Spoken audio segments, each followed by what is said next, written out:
When tanks crossed borders, another kind of war began almost immediately, one without soldiers or missiles. Economic warfare. Within days of Russia's invasion of Ukraine, Western nations unleashed the most extensive sanctions regime in modern history. Banks were cut off from SWIFT. Russian assets abroad were frozen. Oligarchs were sanctioned. Trade routes collapsed. Airspace closed. Technology exports were banned. This was not just punishment, it was economic isolation. The goal was clear: cripple Russia's economy so severely that continuing the war would become impossible. But economic warfare rarely behaves as planned. Russia responded by rerouting trade, strengthening ties with non-Western countries, and demanding payment for energy in rubles. Instead of collapsing, the Russian economy adapted. Slower growth, yes, but not the economic death many predicted. At the same time, Europe paid a heavy price. Energy costs skyrocketed. Inflation surged. Households faced the highest cost of living crisis in decades. The sanctions designed to weaken Moscow also exposed Europe's deep dependence on Russian energy, a dependency built over decades. If there is one resource at the heart of this conflict, it is energy. Before the war, Europe relied on Russia for over 40% of its natural gas. Germany, Europe's industrial engine, was deeply tied to Russian energy supplies. Cheap gas-powered factories, heating systems, and economic stability. When sanctions hit, pipelines shut down. Energy prices exploded. Governments scrambled to find alternatives: LNG from the United States, gas from the Middle East, renewables at record speed. But energy security comes at a cost. European industries slowed. Inflation surged. Consumers paid more for basic necessities. Meanwhile, energy producers, particularly in the U.S. and Middle East, recorded historic profits. The war reshaped global energy flows, creating new winners and losers. While Europe and Russia dominate headlines, the global South bears much of the hidden cost. Many countries in Africa, Asia, and Latin America depend on Russian and Ukrainian grain, Russian fertilizers, affordable fuel imports. When war disrupted supply chains, food prices spiked worldwide.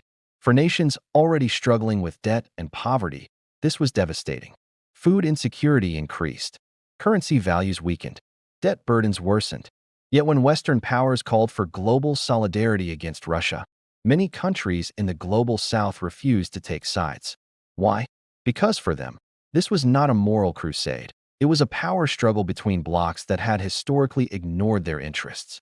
Many African, Asian, and Middle Eastern countries chose neutrality, not because they supported war, but because they remembered colonial exploitation, selective outrage over conflicts, broken promises from powerful nations. They asked a simple question: why should we suffer for a conflict we did not create? The Ukraine war has accelerated a global shift already underway. For decades, the world was dominated by a single power center. Now, power is fragmenting. Countries like China, India, Brazil, Saudi Arabia, Turkey are pursuing independent foreign policies, refusing to align fully with either NATO or Russia. Trade is increasingly conducted in local currencies. Alternative financial systems are emerging. Regional alliances are strengthening. This does not mean the end of Western influence, but it does signal the end of unquestioned dominance. The world is moving from unipolar to multipolar, and that shift is reshaping diplomacy, economics, and conflict itself. While governments argue and strategize, ordinary people pay the cost.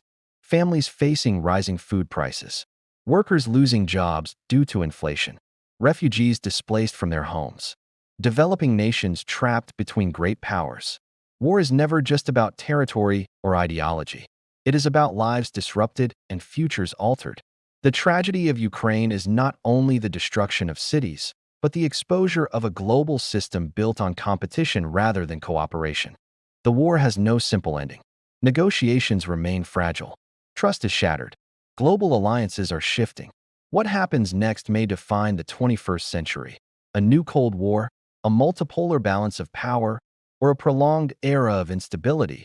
One thing is certain: the world after this conflict will not be the same as before. This war is not just about Russia or Ukraine. It is about power, influence, and the future of global order. Understanding it requires looking beyond headlines, beyond propaganda, and beyond emotion. because only by understanding the deeper forces at play can we begin to imagine a more stable world. Please like, share, subscribe, and leave a comment. Thank you.